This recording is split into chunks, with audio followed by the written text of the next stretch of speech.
Olá, Zé, boa noite. E aí, meu amigo, beleza? Tudo bem? Como é que está? Bem demais. Bom, Doido pra cortar o cabelo aqui, não, a situação tá não difícil, consegue. né? Tá Cabelo e difícil, barba, cara. né, Zé? A barba eu até tô conseguindo, mas mais ou menos ainda. Não tenho tanta habilidade. Jeff, cara, Zé, bem-vindo. muito obrigado. Daqui a pouquinho a gente vai começar, só esperar o pessoal ir chegando mais um pouquinho. Esperar o Instagram distribuir um pouquinho aí e a gente começa, tá? Combinado, Zé. Zé, você me ouve bem? Escuta, você tá me ouvindo perfeito também? Perfeito também. Testando esse fone novo, vamos ver se ele vai funcionar. Tá super tecnológico aí, né, Zé? Tentando, tentando. O Olha, outro, o outro pediu fim, eu não dava mais pra ele. eu ouvi dizer, Zé, que hoje nessa live a gente vai bater 5 milhões de visualizações. Seria meu sonho. Tudo bem, Vitor?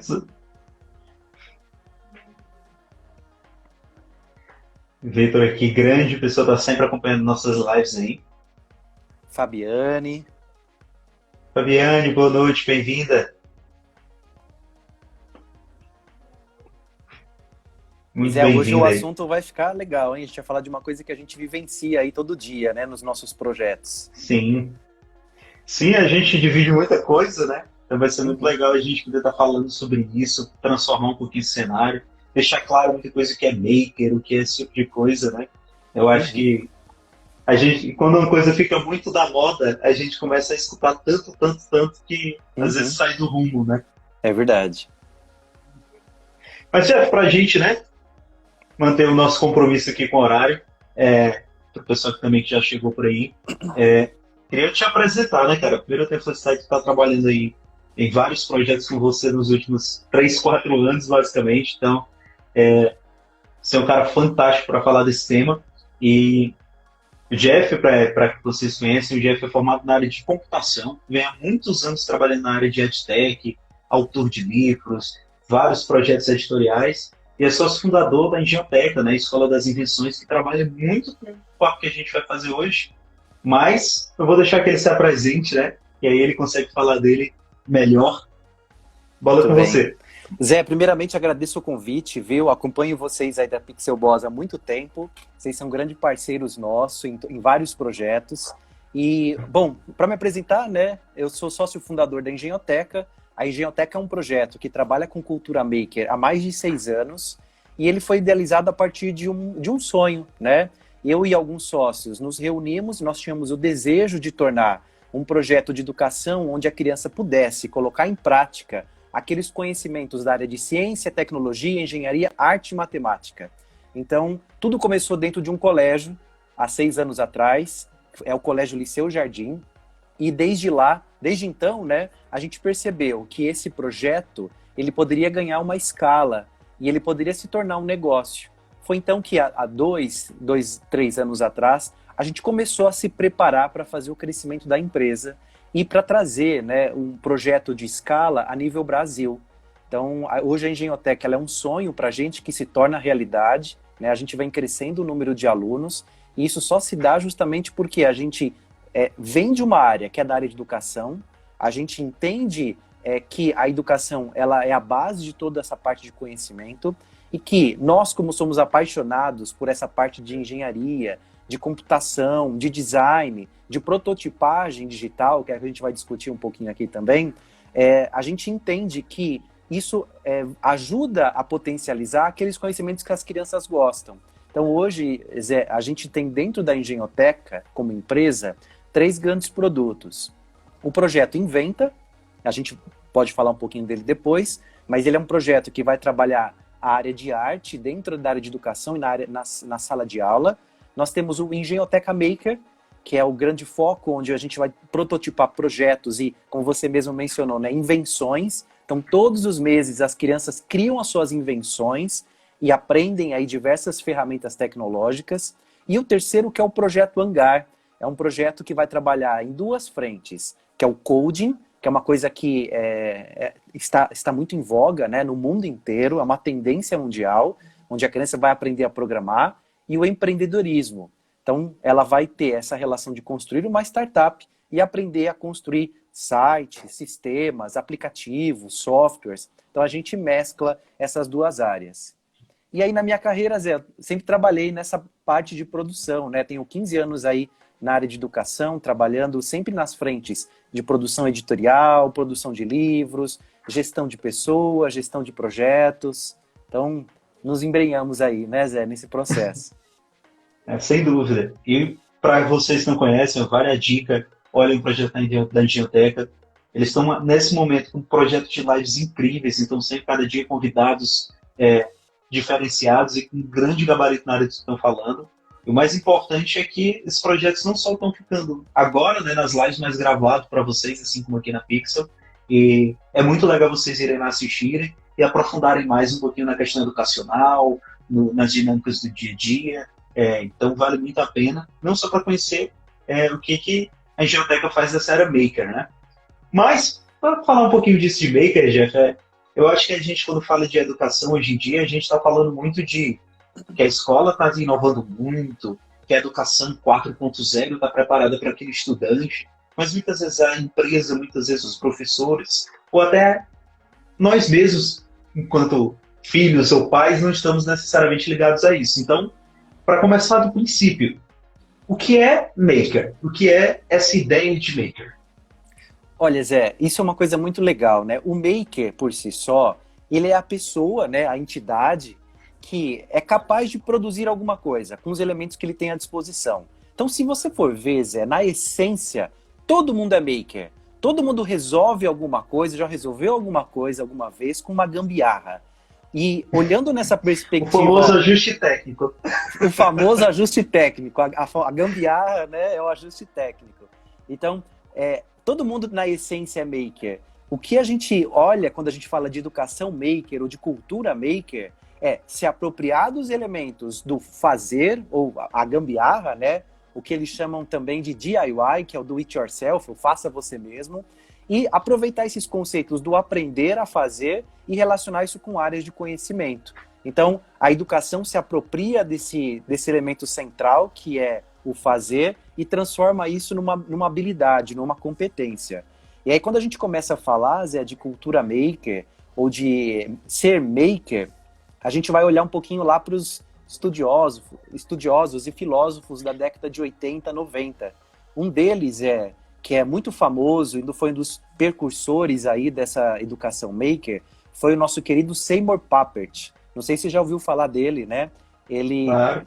Quem é da área de educação, né, sabe que ele foi um discípulo do Jean Piaget, que estudou a perspectiva da epistemologia genética, e aí o Papert ele se apropriou dessa concepção para colocar, né, em prática uma abordagem metodológica, uma filosofia chamada construcionismo.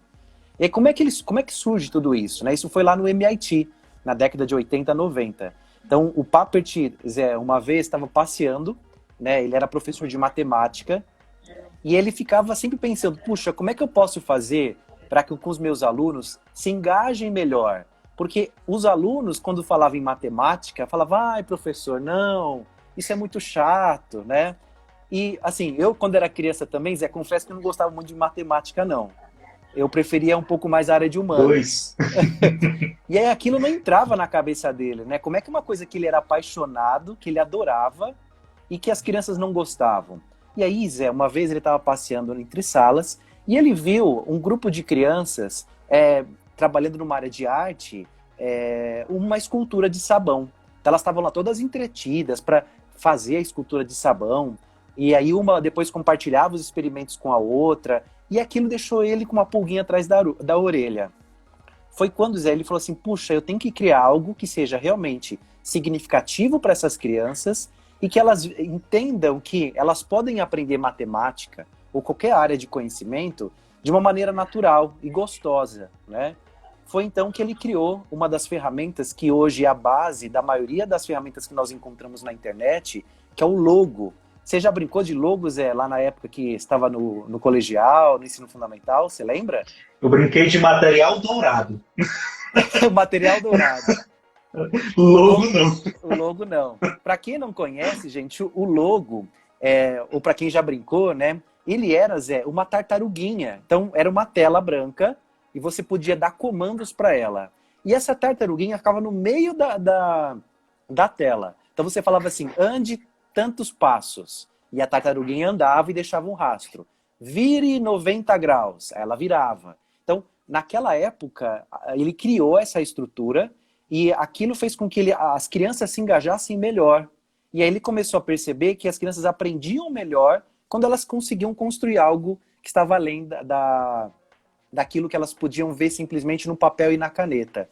Inclusive, Zé, eu optei, eu me lembro até hoje, que eu falei, puxa, eu quero seguir a área de tecnologia e eu quero seguir a área de informática. Na época era o boom da informática, né? Foi na 4ª série. Foi quando a minha professora de matemática, com certeza foi uma pessoa que mudou a minha vida, né? Na 4ª série. E ela trouxe isso pra gente. E eu me lembro até hoje que a gente tinha até medo de tocar no computador, Zé. E quando ela falou pra gente fazer um desenho, que era, faça um quadrado, faça um triângulo, e ela só colocou na lousa, quais eram os comandos básicos? Zé, a melhor coisa e a coisa mais gostosa foi a gente tentar falar, putz, olha, o meu quadrado ficou assim, o outro ficou assado. E à medida que a professora ia percebendo que a gente estava se dando bem, ela colocava desenhos mais complexos. E aí depois, a gente, óbvio, né, olhando hoje na perspectiva de educador, para nós naquele momento era um jogo, era uma brincadeira. Mas que olha quantos conceitos ela passou para a gente numa aula divertida, né? Então, voltando um pouco à cultura maker, ela parte daquele princípio, né? O precursor como sendo o Seymour Papert, trabalhando todas essas metodologias ativas, aprender por meio de experiência. A gente sempre fala do aprender do hands-on, né, Zé? Que é o colocar a mão na massa. Então, ele começou a pensar nesse processo e hoje se desdobra aí em várias frentes, como a engenhoteca. Sim. Não, sem dúvida, eu acho que do que você falou tem várias coisas aí. Queria, antes de passar da boa-vinda a todo mundo que entrou agora, fiquem à vontade para comentar, tá? A gente também vai conversando com vocês. Ana, Luiz Duque, Luiz Fernando também, o Alfa Cruz que entrou aí. Então, sejam todos muito bem-vindos. Mas disso que tu falou tem uma coisa que me lembrou que é bem mais emocional do que qualquer coisa, né? O quanto professores marcam a nossa trajetória de carreira, né? Verdade. Eu, fã de RPG, de jogos, Idade Média, tinha um professor que no primeiro ano do médio, depois de um Fundamental 2 bem complicado de recuperações, chegou para mim e disse, cara, eu vou te dar um manual de como um rei deve governar. Ele deu o Príncipe de Maquiavel. Entendi alguma coisa na época? Nada. Mas os papos que a gente bateu foi ótimo, né, professor Hermes? Hoje está no céu. E o cara é incrível e tenho certeza que eu fiz história, né? E segui essa trajetória por causa dele, né? Então os professores marcam a gente pelas formas diferentes que eles ensinam, né? Como essa ideia do maker, né? E você falou muito de hands-on, mas eu tenho um termo muito associado que eu gosto muito, que é o minds-on, né? Mão na massa e a mente também envolvida nisso. E aí, Jeff, como é que a gente pode definir essa ideia de por que envolver a mente, qual é o benefício que esse processo traz, né, de trabalhar com uma ideia maker, né? Você até comentou aí de que é mais fácil aprender, mas comenta um pouquinho mais pra gente entender os benefícios de trabalhar essa coisa do maker, sabe? Legal, Zé. Carla, olá, tudo bem? Oi, Ana, tudo bem? Carlinha. Alfa Cruz.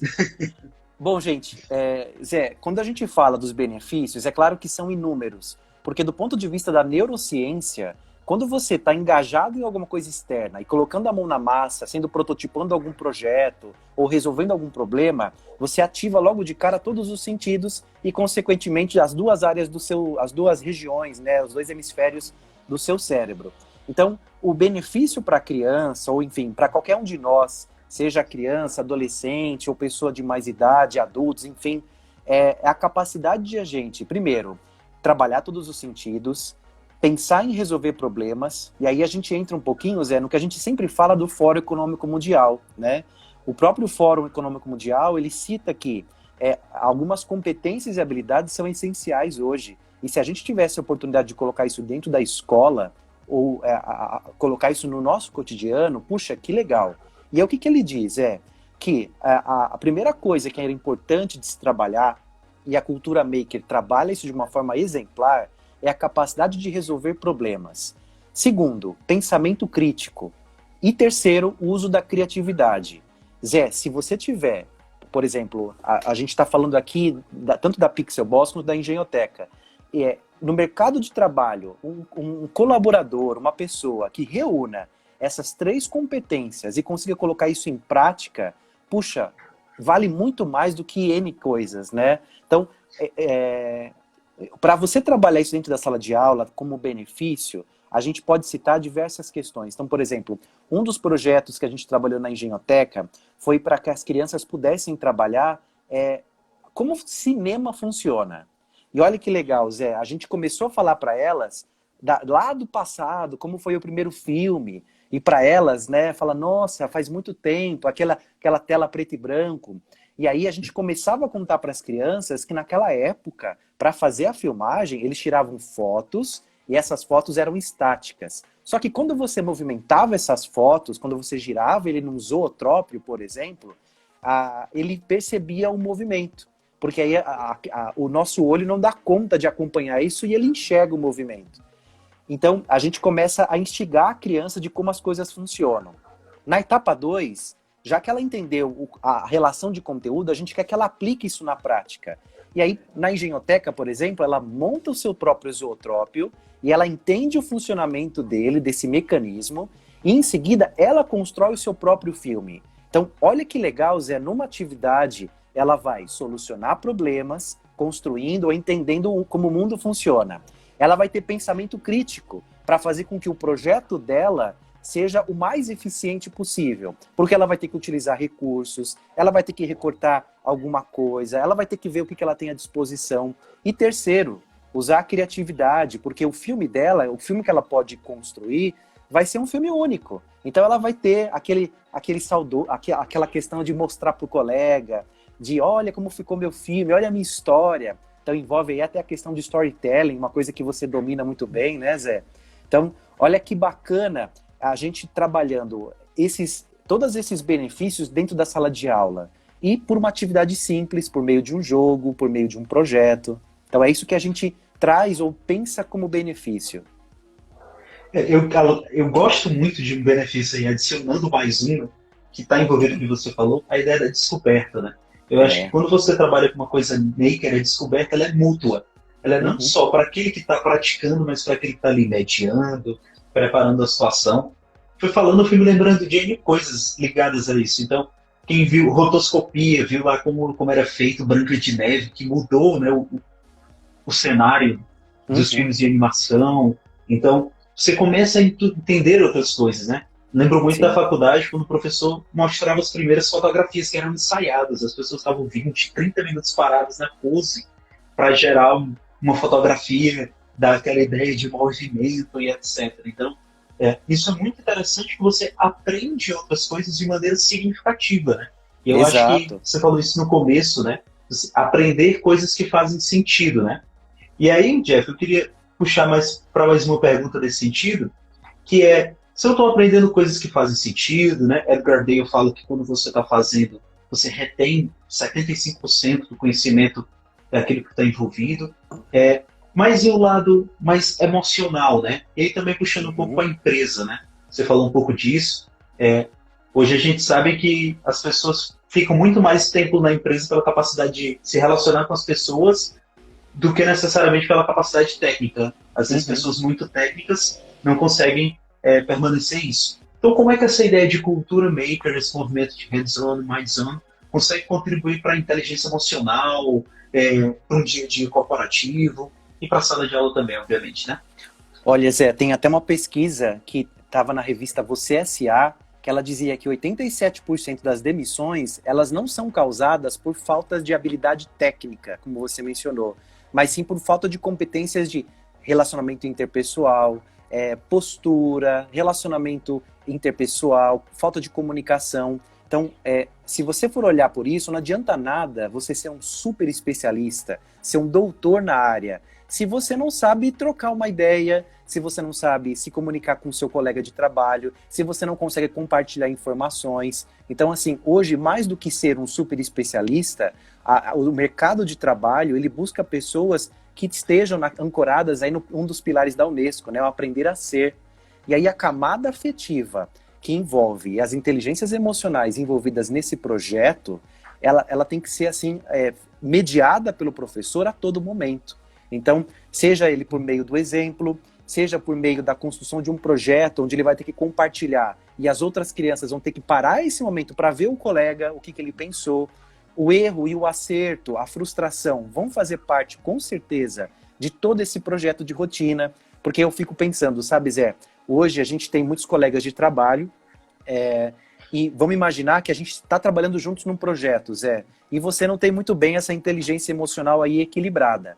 E aí, no mesmo time, Zé, a gente deu ruim, a gente vai ter que construir ou resolver um problema e você no meio do projeto começa a ter um chilique.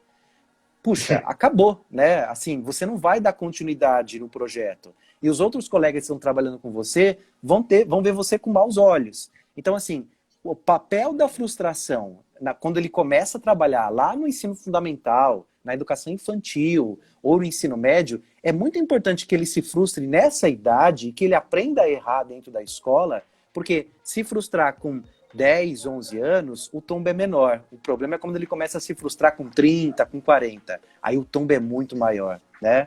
E a gente vive isso todos os dias nas empresas, no nosso dia a dia, nos nossos relacionamentos com a família. Então, a camada afetiva, ela é tão importante que ela impacta justamente todo o processo da vida inteira, né?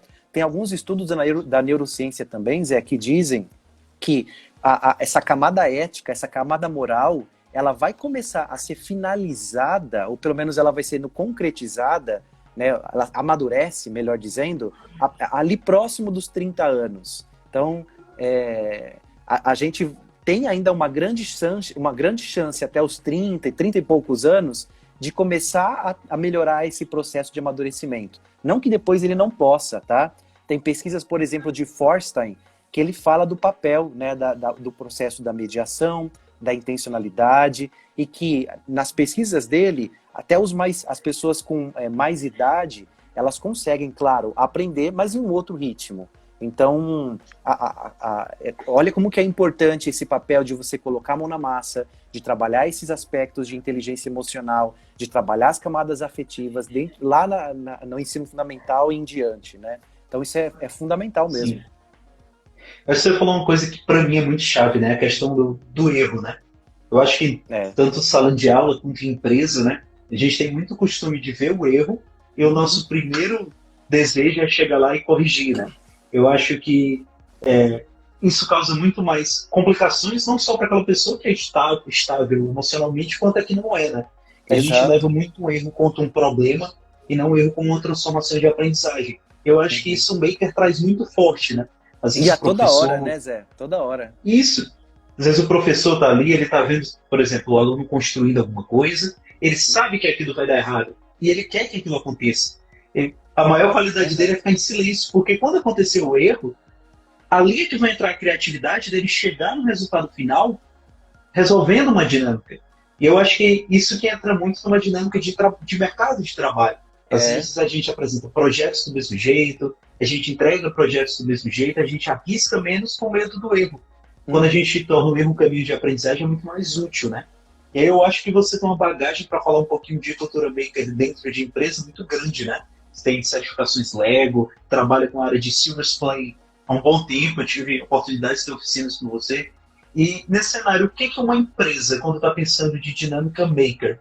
Qual é a vantagem para ela de trazer isso para dentro da sua cultura, para os seus projetos? Por que se trabalha isso no mundo corporativo, né, em que as pessoas, normalmente, os profissionais não têm a educação que hoje foi dada, né? Está sendo dada nas escolas. Olha, Zé, normalmente eu tenho uma parceria grande com uma empresa chamada Play Company, que ela é especialista em Lego Serious Play, né? E eu tenho a oportunidade, enquanto engenhoteca, de ser o braço também dela, dessa cultura maker.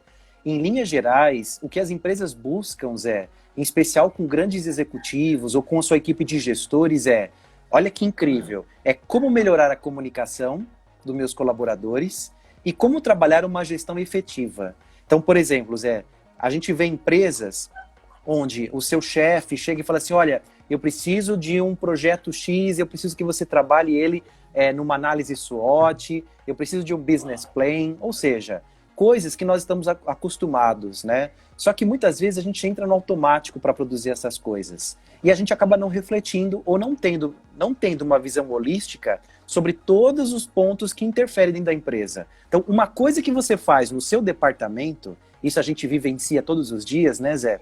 Ela impacta completamente outro departamento da empresa.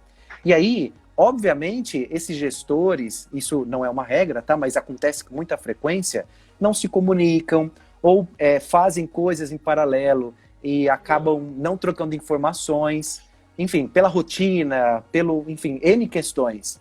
Quando a gente trabalha uma metodologia de Lego Serious Play na empresa... Oi, Keila, tudo bem? Seja bem-vinda, Mariana.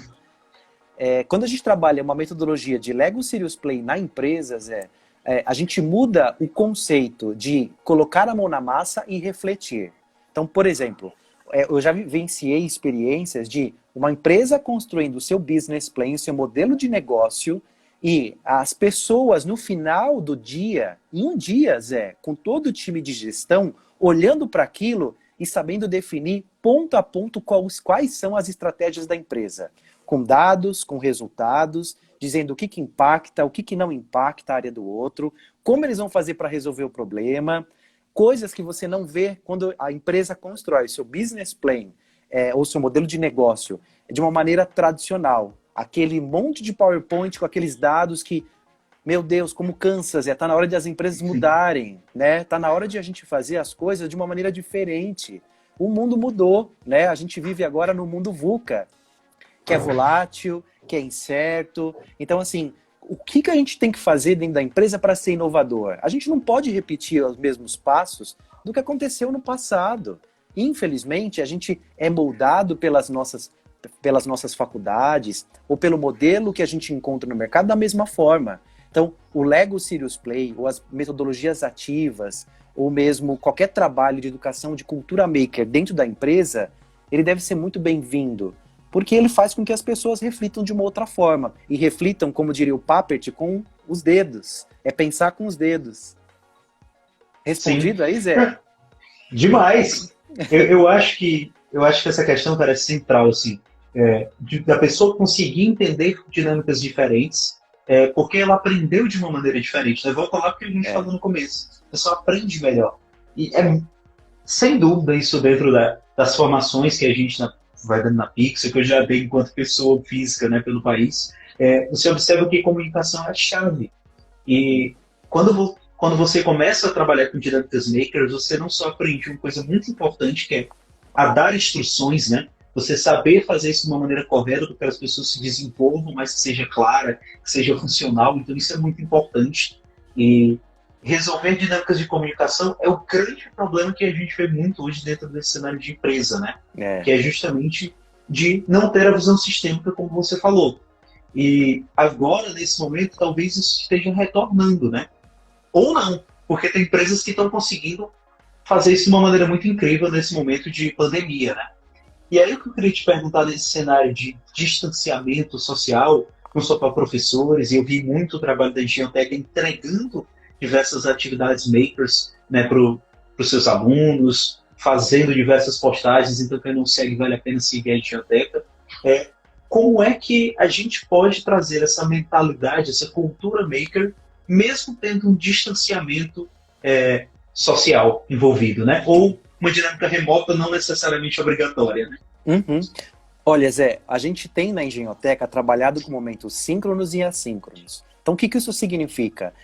Em boa parte, nós criamos uma plataforma educacional onde as crianças, né, os nossos alunos, possam acessar e logo de cara serem questionados com diversos itens de interação para que ele aprenda alguma coisa. Então, a gente aproveita os elementos do mundo e depois a gente fez uma proposta, porque quando a gente fala de educação maker, a gente tem que falar de a criança produzir algo, né? Resolver problemas, como a gente mencionou no começo. Então, nós criamos um kit especial para os alunos, onde nós enviamos, né, para as famílias, e essas famílias têm a oportunidade de fazer uma atividade, uma experiência mão na massa, junto com os seus filhos. Então, a ideia é associar, nesse momento de educação remota, aquela questão do lúdico, do fazer, com a relação daquele conteúdo, e tornar esse conteúdo algo atrativo, algo realmente que seja significativo e que ele possa aprender as diversas áreas de conhecimento.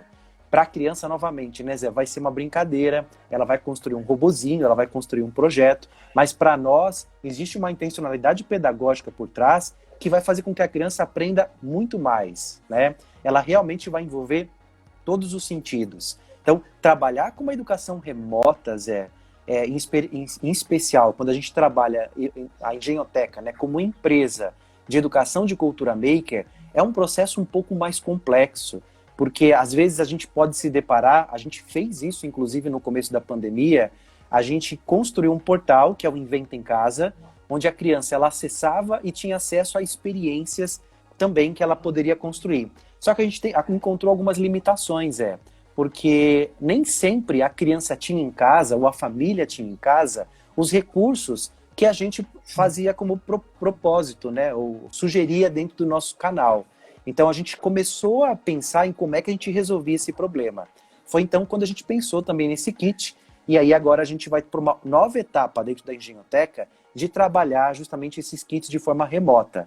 E além disso, os momentos também com um professor especialista. Então, ele vai ter a interação na plataforma, vai ter o kit onde ele vai colocar a mão na massa. E ele também vai ter todo o suporte e o apoio dos professores especialistas que vão fazer essa mediação junto com eles, junto com as famílias. Então, foi um desafio, sabe, Zé? Sim.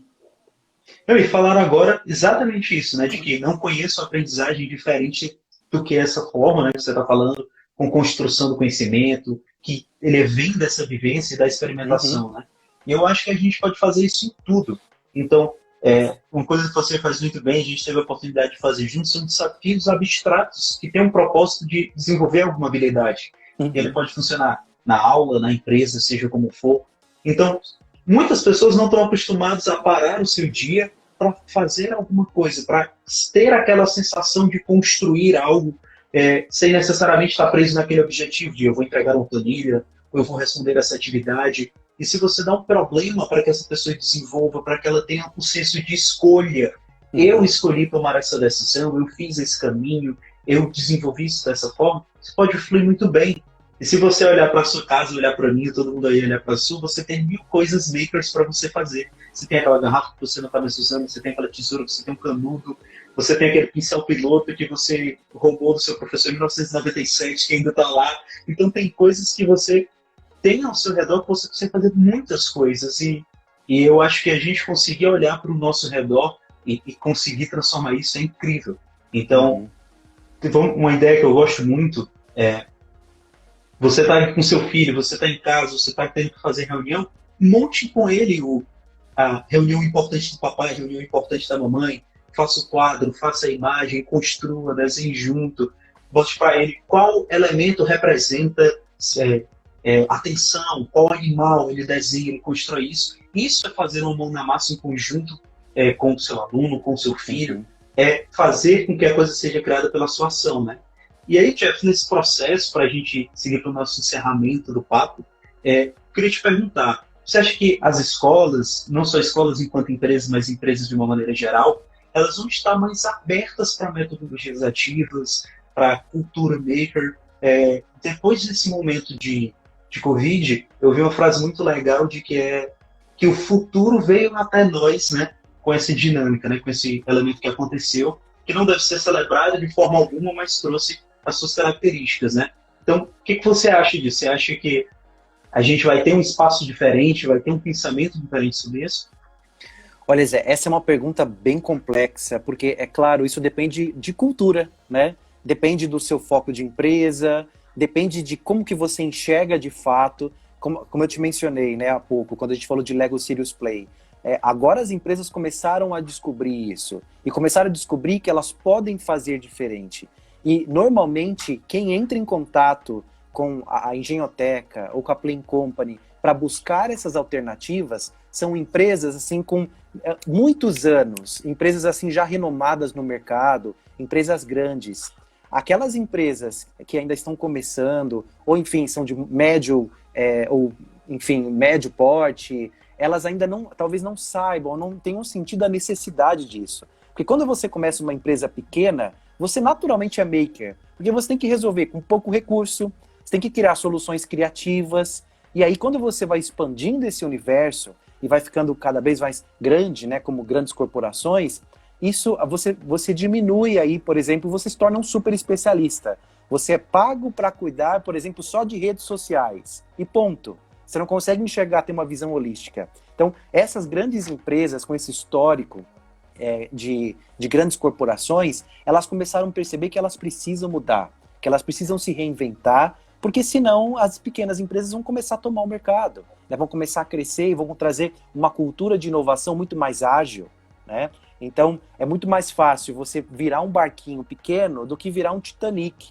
A curva é muito mais ágil do barquinho pequeno. Então, a vantagem de se ter uma empresa pequena é a capacidade de inovar com frequência. E o que as empresas grandes estão tentando fazer agora é olhar para isso e como é que eu viro esse barco mais rápido? Como é que eu penso mais de forma criativa? E aí, a questão mesmo é instituir uma cultura dentro da empresa que ela consiga e se dê conta disso. Então, acho que independente dessa pandemia ou não, é uma questão que as empresas têm que começar a perceber, né? E se elas não perceberem a tempo, infelizmente aquele Titanic pode afundar um dia, né? Sem dúvida. Eu acho que você falou a palavra-chave, né? Que é cultura. E tem uma coisa que eu percebo muito, né, nesse processo, é que tem muitas oportunidades em muitas empresas, né? A gente vem falando nas lives sobre criatividade há um tempo com o Igor, com o Jimmy, e a gente viu que você ter um processo controlado, você ter, né, uma produção acertada, é o caminho perfeito para a criatividade, né? Você saber quantas horas você está produzindo, como você vai fazer aquilo, ou seja, ter uma organização que permite você ser mais facilmente criativo. Então você tem um cenário muito bom para inovar, para ser criativo. Muitas vezes a gente perde isso, né? E eu acho que isso que é a ideia do Maker pode trazer muito forte para a gestão, né? Ele desenvolver essa liberdade, essa criatividade, aprender objetivos de uma maneira muito, muito mais fácil. E aí eu acho que a Engenhoteca faz um trabalho incrível de estar preparando essas pessoas para a vida de uma maneira diferente, né? Eu imagino um aluno que está agora no Fundamental 2, Fundamental 1, que está trabalhando com o projeto de vocês, se ele tivesse nessa situação que a gente está hoje com o filho dele, com certeza ele estaria fazendo 1000 coisas diferentes, sabe? Com outra cabeça do que nós estamos fazendo, né?